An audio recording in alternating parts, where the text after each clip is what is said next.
you can create a contract that you say executes a code or executes a certain transaction based on what the code says. And now anyone can use that code, anyone can use that transaction. You don't have to trust the person to deliver on their end because it's already written in the code. So it's created trustless and permissionless applications called decentralized application called dApps, where you can tap into computer technology on the blockchain. What are you going to do with that money, man? How are you going to make the capital work? That's what it's really all about. Welcome to Capital Games, a podcast where we'll talk about financial fitness and investing. My name is Sam Rekasima. You don't need to be 18 to buy your first home. No, I'm your host. On this podcast, we'll cover a variety of different investing. Over the years, how many businesses have you been involved with, either creating, funding, or just really being involved? People have the resources. They're just not resourceful. Well, because I think when you're talking about even a millionaire, we're really talking about his mindset, right? And How about if I'm lying? How about if I don't even have $1 to my name? you have an idea? Woo! And then the lender's going to typically give you guidelines. They're like, we're only going to give you this money if this property makes X amount of dollars. So when you're running your numbers and the bottom line is negative, the lender is not going to give you a loan because...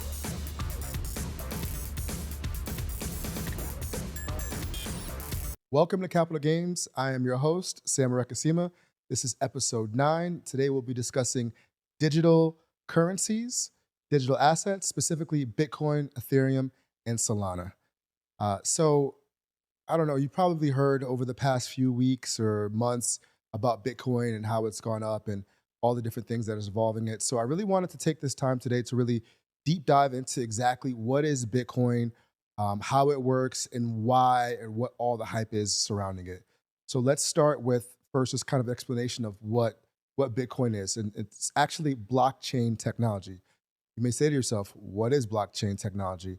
I don't want to get too detailed, but it's important to understand the technology behind it and why people are investing in it, why BlackRock, a $10 trillion company with assets under management, is starting an ETF and they're spending lots of money, why Microsoft is considering owning it as an asset, why the US government under the new administration is considering holding it as a strategic reserve, and all those things like that. So first, let's start at the beginning. So blockchain technology is basically, it's a technology where using cryptography, which is where the term cryptocurrency comes from, is a block of information.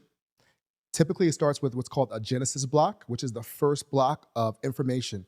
And in that block of information contains details, transactions, or a ledger. And the way it works is that block, once it's created, it can never be changed, altered, or compromised, which is why which is so important, because when you're dealing with values and assets, you want to make sure that whatever information is stored, it can't be changed, altered, or compromised. So that's where the blockchain comes from. So the genesis block is the first block, and then the subsequent blocks, or the blocks that come after it, are other blocks, is the next set of data or set of transactions. And then when you string all these blocks together, you get a blockchain. That's where the term blockchain comes from. So what makes Bitcoin special was it was actually the first blockchain. It was the first digital asset that was created by Satoshi Nakamoto. Nobody really knows who he is, but it was actually created in response to the 2008 financial crisis. During that time period, you saw big banks fail one after another. And he tried to create a way where people's assets or value would not be compromised by government spending, by bank failures and things like that. So he created Bitcoin. Now, in doing this, he used cryptography and blockchains to do this. So what's really important to know about blockchain, specifically Bitcoin, and why you're seeing the value go up so much is simple supply and demand. When he created Bitcoin, he encoded the code or the information in Bitcoin so that way there would only ever be 21 million Bitcoin ever created. That number cannot go up, it can't go down. It's just the way that it was created, embedded in the technology, that there will only ever be 21 million Bitcoin. So what that does, it limits the supply. Unlike the US currency or any other fiat currency is just a term used for like paper money, like the Great Britain pound, the Chinese yuan. These currencies can just be printed in infinite amount of times, infinite amount of money. Welcome to Capital Games. I'm your host, Sam Arekasima. In this podcast, we will cover financial education, financial entertainment. We'll cover a variety of topics. This will be a community where people can give feedback, learn information, and if this is the type of content you like, subscribe, share, and tune in, and we'll catch you next time, which is when you get inflation. What you've seen over the past few years is inflation has gone extremely high because the US government has printed a lot of US dollars. So the more US dollars, the less purchasing power that you're going to see. That's why when you go to the store and you pay $8 for a carton of eggs that you used to pay $2 for, is because they printed so much money that now it costs more dollars to buy the same set of goods. So Bitcoin was really created to solve that problem by limiting the amount of Bitcoin. Since there's only going to be 21 million, it's very, very scarce. And there's the way that basically the consensus mechanism or the way that new blockchains get created is each block, in order to find the next block, there is a algorithm, and it has to be solved. And the way to solve this algorithm is you have to use computer technology or hash power, as they call it, to figure out the code to unlock the next block. And then when you unlock the next block, you actually get rewarded in Bitcoin for finding that next block. So when you hear of Bitcoin mining, what that actually is the next block being found. So for example, every 10 minutes or so, there's one Bitcoin block that is found. Prior to this year, each block contained about 7 Bitcoin in that block. Now, every 4 years, there's something called a Bitcoin halving. What that means is the supply found in each block gets cut in half. It gets reduced. So in April of this year, that number, 7 Bitcoin per block, got reduced in half to 3.5 Bitcoin per block. So the last halving that we have occurred in about May of 2024. May of 2020. And anytime that you cut the supply in half, you reduce the supply, you're typically going to see the price go up after that because now you're limiting the supply. It's just supply and demand. And since there's less Bitcoin being produced every day, every month, the price over time rises. That's what happened in 2020, and that's what's happening now in 2024. When we take it back to 2020, the last halvening, before the halvening, the price of Bitcoin was probably around maybe like $6,000, something like that, $5,000, $6,000. During the peak, at the height in 2025, November of 2025, Bitcoin reached a peak of 67,000. So as you can see, it took about a year and a half after the halvening, but the price of Bitcoin rose dramatically from about 6,000 to 67,000. For example, this year in 2024, in April, the price of Bitcoin was roughly, I think, around maybe like 35, maybe 40,000 before the halvening. And then once the halvening took place, you really saw the price of Bitcoin rise all the way to 67,000, actually 69,000, creating a new all-time high. So this halvening process, this reduction of supply, is really what causes the price of Bitcoin to rise. In addition to that, we also have other different factors, like, for example, in the US, there was a Bitcoin ETF. Now you're actually getting into the regular financial market, stocks and things like that. Now people can actually buy an ETF, which actually holds the Bitcoin. This also made the price of Bitcoin rise. So currently today is November 27th, 2024. The price of Bitcoin is roughly around 96,000. This last week, it was at an all-time high of about 99,000. And we're seeing the price go up. And we're going to continue to see the price go up over the next year or so as we enter the what's called the bull market. So because of this halvening that happens every 4 years, Bitcoin tends to have this cycle of 4 years where the first 3 years, the price is pretty low or even comes down. And then in the fourth year, which would be actually 2025 for this time, 1 year after the halvening, you'll see a massive price increase.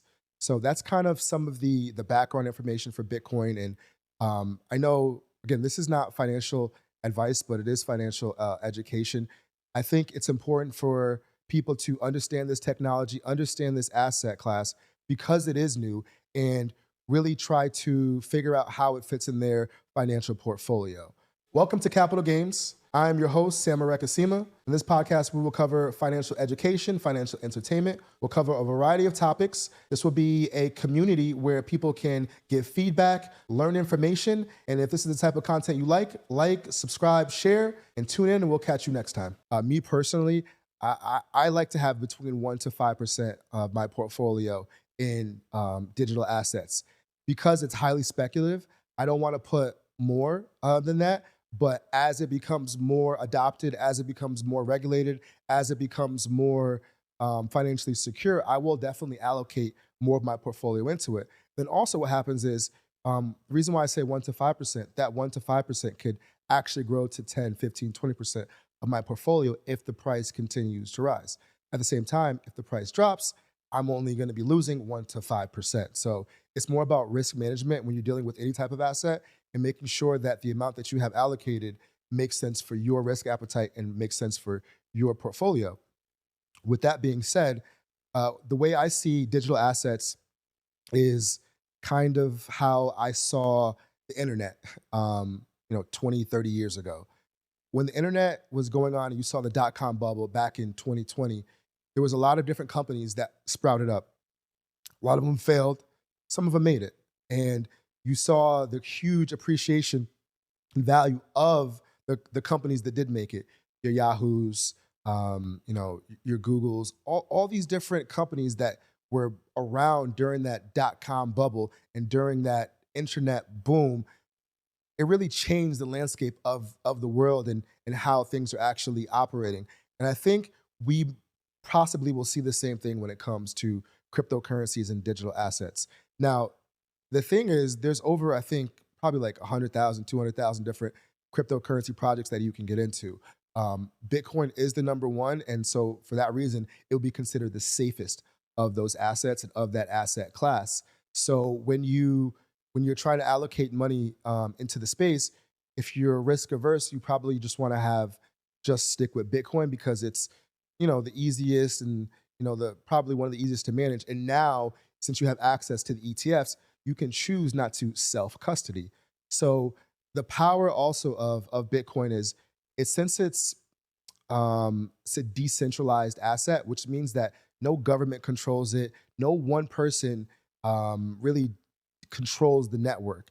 The way that each block is found is by with something called ASICs, application specific integrated circuits. These are machines that are looking for the next block, right? And they run on electricity to power and keep looking for the next block. And when a block is found, they get rewarded with the Bitcoin, which is why you have mining companies really spending tons and tons of money on this hardware to find these blocks, because every time they do, they get a portion of the Bitcoin that is found in that block.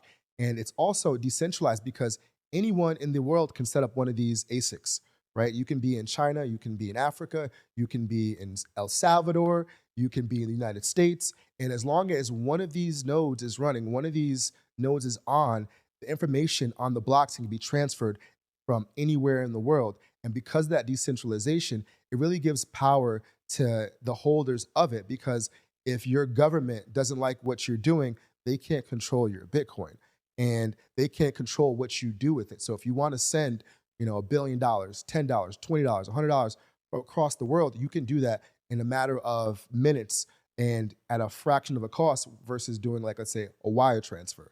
And, Bitcoin is really changed the game where now countries are starting to hold it because they realize that their fiat currency, their currency that they're dealing with, because of government policies and different things like that, it affects the value of it, right? You have hyperinflation in certain countries where, they're actually burning the dollars or the bills because they're basically worthless. So they rather burn them for heat versus spending them at the store. So if you're a country that has hyperinflation, you may look to Bitcoin as a solution because now you have a currency that is not tied to any other currency, not tied to government policies, where now you can hold your value.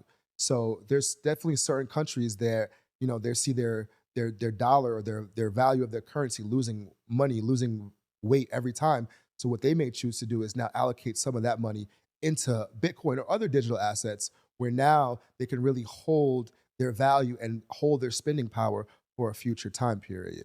Welcome to Capital Games. I am your host, Sam Arekasima. In this podcast, we will cover financial education, financial entertainment. We'll cover a variety of topics. This will be a community where people can give feedback, learn information, and if this is the type of content you like, subscribe, share, and tune in, and we'll catch you next time.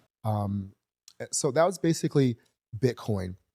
And what also makes Bitcoin special, besides the halvening and the 21 million supply, is so far there's been about 19 to 20 million Bitcoin mined. That means there's only going to be another 1 million Bitcoin mined for the next 100 years or so. So the supply is going to keep on slowly coming down every halvening, every few years. And again, it's going to force the price up. And also, as more people buy it and hold it, it's making the price go up as well because it's becoming scarce, right? It's called digital gold because it's even more scarce than gold because gold is in the ground, and anytime the price of gold rises, there's mining companies who literally will just turn on more machines to go find more gold so then they can go sell it on the market at the high price. So it's really called hard money. And once you understand money and how it works and how it can be printed and things like that, you probably will look to a way to hedge against inflation. That's why you really want to hold assets. That's why you see real estate always do so well. No matter what the government does as far as printing money and inflation, typically real estate is going to hold the value, right? So that's why houses now are so much more expensive because over the years, inflation has gone up, but the price that you have to pay in dollars versus the house, that's gone up as well. So if you own stocks, if you own gold, if you own real estate, and now Bitcoin, these are a great way to hedge against inflation and your government printing, just obscene amounts of money. So the next topic I wanted to cover is really Ethereum. So Ethereum is the reason why I say it's almost like a new technology and things like that, because with Ethereum, and a little bit different from Bitcoin, you have the ability to actually code and manipulate the blockchain, right? So Ethereum has something called smart contracts. Smart contracts is taking the power of the blockchain where it's unchangeable, you can't alter it, but then now you can actually write computer code into the blockchain. And what that does, it allows you to create decentralized applications. So now you can have a trustless environment where you can create a contract that you say executes a code or executes a certain transaction based on what the code says. And now anyone can use that code, anyone can use that transaction. You don't have to trust the person to deliver on their end because it's already written in the code. So it's created trustless and permissionless applications called decentralized application called dApps, where you can tap into computer technology on the blockchain. So Ethereum, I see more as like an internet where Bitcoin is more a store of value. It's going to hold the value of assets over a time, where Ethereum has the ability to actually execute code. I think the evolution of Ethereum and smart contracts is some of the things that you see done now here on a computer can be done on the blockchain.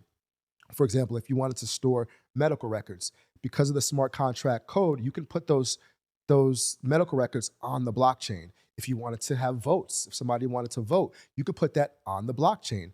I do real estate. If you wanted to figure out who owned a property, right? It's typically done through title. You can put title records on the blockchain, right? So these are all the different aspects and all the different tools that I believe in the future blockchain can be used to really solve a lot of these problems. For example, title is very expensive, but if it was on the blockchain, it could be reduced the cost drastically. So I think these are the areas where you're going to see different companies, different government agencies use smart contracts to their advantage. I actually saw recently that I think California was testing out putting their driver's license on the blockchain, like all their records on the blockchain. They were going to use a cryptocurrency called Avalanche or AVAX.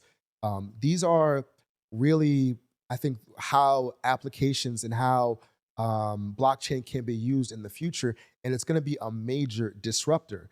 So a lot of these projects in cryptocurrency, they're going to be completely worthless. So as you hear the hype and you see this meme coins, they go up, they go down. Welcome to Capital Games. I am your host, Sam Arekasima. In this podcast, we will cover financial education, financial entertainment. We'll cover a variety of topics. This will be a community where people can give feedback, learn information, and if this is the type of content you like, subscribe, share, and tune in, and we'll catch you next time. A lot of them are going to go to zero because they're not actually solving any problems. They're not creating any value. They're just speculation and basically gambling. But there's going to be a few of these projects that actually do deliver. They're going to be used on a daily basis to solve big problems. And if you are invested in some of these projects early on and they actually do deliver, it's like investing in Amazon or Google before they went public, right? You have the ability and the opportunity to invest in a technology before it gets given to the masses. Now, the issue is there's so many of them, and how do you know which one is going to actually deliver on the promises or actually become mainstream? You really don't. But the same thing was said about Bitcoin, and now Bitcoin has become a store of value, and it holds 1.3 trillion dollars of value right now, and that number is only going to continue to rise as time goes by, as you see not only retail people, you're going to see companies starting to buy Bitcoin holding on its balance sheet. And also now we're hearing countries. El Salvador was the first country. Now we're hearing the United States may also hold Bitcoin as a strategic reserve. So as more people buy this asset and they believe that it's going to be able to hold its value, it's going to keep going up, you know, exponentially. So that's why I think it's important to understand, and that's why I really wanted to just dive into this topic, and also kind of give people a warning as well. If you're just getting into this space and just industry, more than likely in your first go around, you're probably going to lose money, right? You're going to get caught up in the hype. You don't have enough information to really understand how these cycles work. For example, like right now, the price of Bitcoin is like $100,000. Most people aren't going to buy it till it's like 110, 120, and or maybe even 130. I don't know how high it's going to go this cycle. Originally, my thought was maybe 120, 130, but we're already at 100. It's possible that can go higher, but most people aren't going to buy in until it reaches that point. And then what happens is, let's say it goes to 120, 130, and that's where you decide to buy. More than likely, at the end of the cycle, which is probably going to end sometime in 2025, the price will come down. So if you bought at 120, and then if you think it's going to go to 200,000, 300,000, which it may over time, right? 5, 10, 20 years. But then in the next 1 year, it goes down to, let's say, 80,000. And you bought it at 120, at that point, you're probably going to sell, right? Because you're like, oh, I need to get my money back. I lost my money. And then you're going to sell. And you're going to take a loss. So that's what's going to happen to a majority of people who enter during this cycle. You're going to lose your money. Now, there's people who have been in this space for years and years and years. And, they've been buying, right, when Bitcoin was 10,000, when Bitcoin was 20,000, 30,000, 40,000, 50,000. And their plan may be to hold it for the next 10, 20 years, right? It really depends on your time horizon. Or their plan may be to, when it hits to 120, sell, right? And take some profits. It really depends on what your strategy is and what your plan is. But I would just say, educate yourself as much as possible. This is my first time covering this topic here on this channel, but there are other channels that I would recommend. Coin Bureau is on YouTube. They give a lot of good information. Digital Asset News also on YouTube. They give a lot of information as well. And there's another gentleman called Benjamin Cowan. He's got a YouTube channel. He really gets into the technical analysis, and specifically Bitcoin and Bitcoin dominance, where there's a lot of information where you can kind of just learn about the space and educate yourself and see if it's something that you want to allocate money into or not, right? At the end of the day, you're responsible for your decisions. You're responsible for your financial future, and you really got to make sure that you are arming yourself with all the information that you need to make the right decisions for you. With that being said, I did want to talk about the next topic, which is Solana. Solana is another cryptocurrency like Bitcoin, like Ethereum. But to me, from what I've seen, it is, as far as smart contracts, it's a competitor to Ethereum. But to me right now, it's actually better as far as a usable product. Ethereum is right now, for example, I think the price is 3,300 or 3,600. Last cycle in 2021, it reached as high as 4,700. And this cycle, it probably will go past that at some point. Solana, last cycle, the high was 2,000, I'm sorry, $240. And I think right now, today, Solana is about $260. Welcome to Capital Games. I am your host, Sam Arekasima. In this podcast, we will cover financial education, financial entertainment. We'll cover a variety of topics. This will be a community where people can give feedback, learn information, and if this is the type of content you like, subscribe, share, and tune in, and we'll catch you next time. The reason why I like Solana more than Ethereum because it's faster and cheaper. Once you start actually using these blockchains and using the technology, you'll see the difference. Now, a lot of people right now, they're just buying it because it's for speculation.